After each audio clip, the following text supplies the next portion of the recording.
નમસ્કાર, આપ જોઈ રહ્યા છો સ્પાર્ક ટુડે ન્યૂઝ. ભુજ તાલુકાના હોડકો ગામ નજીક 17મો પશુ મેળો યોજાયો.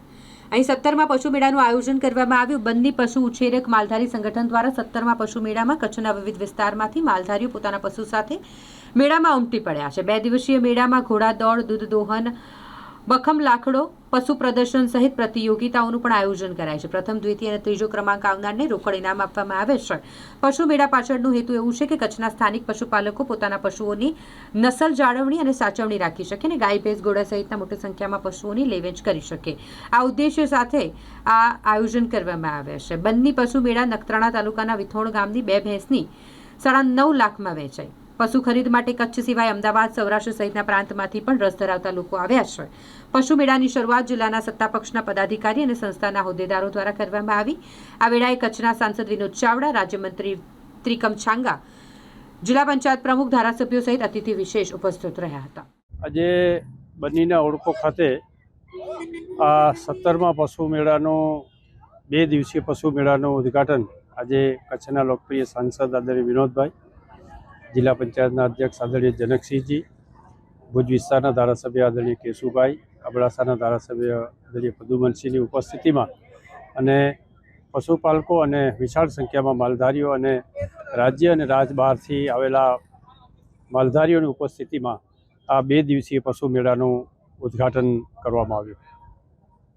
ખાસ કરીને જે આ પશુઓના નિભાવ માટેનું આ આયોજન કરવામાં આવ્યું, ખૂબ સરસ પ્રકારનો પ્રયત્ન છે. આ 16 વર્ષથી છે. વધુમાં વધુ આ પ્રવૃત્તિ વિસ્તરતી જાય છે. રાજ્ય સરકાર પણ પશુપાલન પ્રવૃત્તિનો વધુને વધુ વિસ્તાર થાય એ દિશામાં પ્રોત્સાહક પગલાં ભરીને પશુપાલન પ્રવૃત્તિ વધુ પ્રમાણમાં એને પ્રોત્સાહન મળે એ પ્રકારના પ્રયત્નો અને એ પ્રયત્નોને જ્યારે પશુપાલકો દ્વારા અનુમોદિત કરવામાં આવે છે ત્યારે ચોક્કસપણે આ પ્રવૃત્તિ ખાસ કરીને સમગ્ર રાજ્યમાં વધુને વધુ વિસ્તરી રહી છે. બંને પશુચરક માલધારી સંગઠન 2008થી કરીને આજે 17મો પશુ મેળો કરી રહ્યો છે.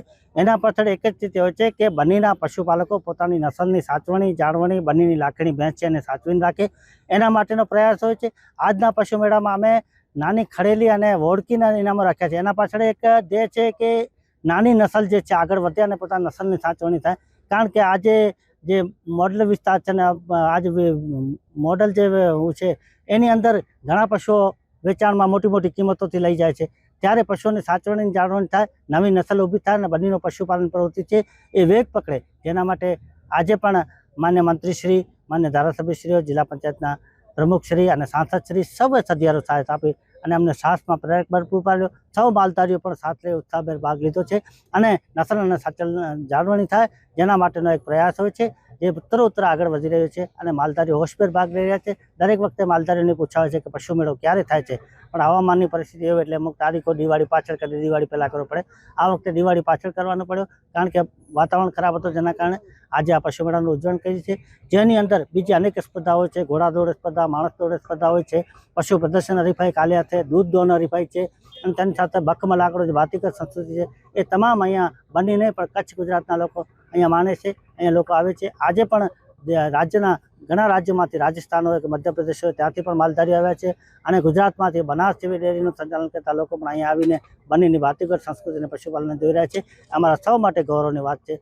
ભવિષ્યમાં આ પશુ મેળો વધુને વધુ આગળ વધે એ અમારા પ્રયાસો રહેશે. મારું નામ ફિરોજ અનવર ચાકી છે, ગામ વિથોણનો રહેવાસી.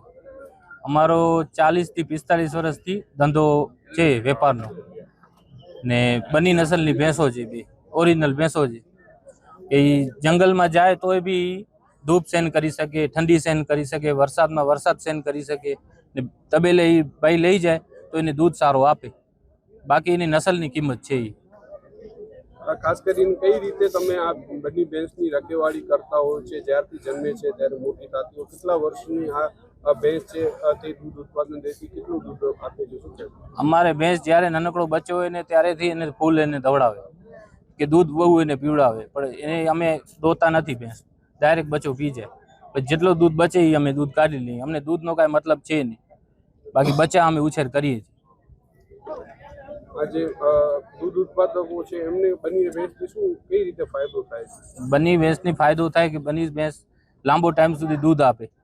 બાકી કોઈ દિવસ ભેંસ બચ્ચો એનો હોય કે ન હોય કોઈ દિવસ પગ ઉપાડે નહીં.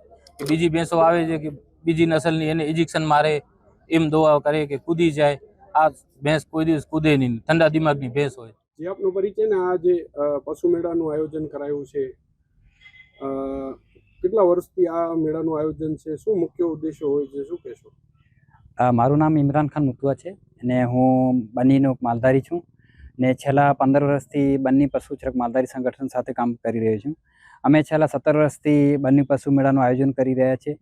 એના થકી બન્નીના માલધારીઓને અમે લાભ થાય છે, જેથી બન્નીની ભેંસની એક માર્કેટ ઊભી થઈ છે, જેના કારણે આજથી 15 વર્ષ પહેલાં જે બન્ની ભેંસની માર્કેટ હતી એના કરતાં આજે ઘણું ફરક આવી ગઈ છે ને અત્યારે બન્નીની ભેંસ જે છે ન કેવલ ગુજરાત બલકે ભારતની એક પ્રખ્યાત બન્ની નસલ તરીકે ઓળખાય છે. એ બન્ની ભેંસની વિશેષતા છે કે ગમે કોઈ પણ ઋતુ હોય એમાં સક્ષમ હોય છે. ઉનાળો હોય કે પછી માઇનસ ટેમ્પરેચરની ઠંડી હોય કે ગમે એટલી વરસાદ હોય, એ સક્ષમ છે કે દૂધ સારું આપે છે. અને બન્ની ભેંસ ની એક હેબિટ છે કે રોજ કમસે કમ 15 થી 20 કિલોમીટર રનિંગ કરીને ખુલ્લામાં ચરિયાણ કરે છે. અને અમે પશુ મેળાનું આયોજન કરી રહ્યા છીએ. એના થકી ન કેવલ પશુપાલકોને લાભ થયો છે, બલકે બહારના જે માલધારીઓ છે એ પશુ મેળા થકી અહીં બન્ની નસલની ખાસી નસલની ભેંસો લઈ શકે છે. અને અત્યારે સોશિયલ મીડિયાના માધ્યમથી છેલ્લા 3 થી 4 વર્ષોથી બન્ની પશુ મેળો ન કેવલ બન્ની પશુ મેળો તરીકે ઓળખાય છે, બલકે એક લોકમેળા તરીકે પણ અત્યારે બન્ની પશુ મેળો પ્રખ્યાત થઈ ગયો છે. સ્પર્ધાઓ યોજાય છે. આ બન્ની પશુ મેળામાં વિવિધ સ્પર્ધાઓ યોજાય છે, જેમ કે બન્ની ભેંસની તંદુરસ્તી હરીફાય છે, પછી બન્ની ભેંસની દૂધ દોહની હરીફાય છે, પછી બન્ની ભેંસમાં જે ખડોલી કહે છે, જે 1.5 થી 2 વર્ષની હોય છે, એમની તંદુરસ્તી હરીફાઈ આ વખતે અમે ઉમેરી છે. એના સિવાય કાંકરેજ નસલની તંદુરસ્તી હરીફાઈ, કાંકરેજ નસલની દૂધ દોહની હરીફાઈ, પછી બન્ની નસલના જે બુલ હોય ને પછી કાંકરેજ નસલના આખા એમની હરીફાઈ હોય છે. એના સિવાય માણસ દોડ હોય છે ને પછી અહીંની જે પ્રખ્યાત ગેમ જેમને આપણે બખ મલાકડો કહીએ એ પણ સ્પર્ધા રાખવામાં આવે છે.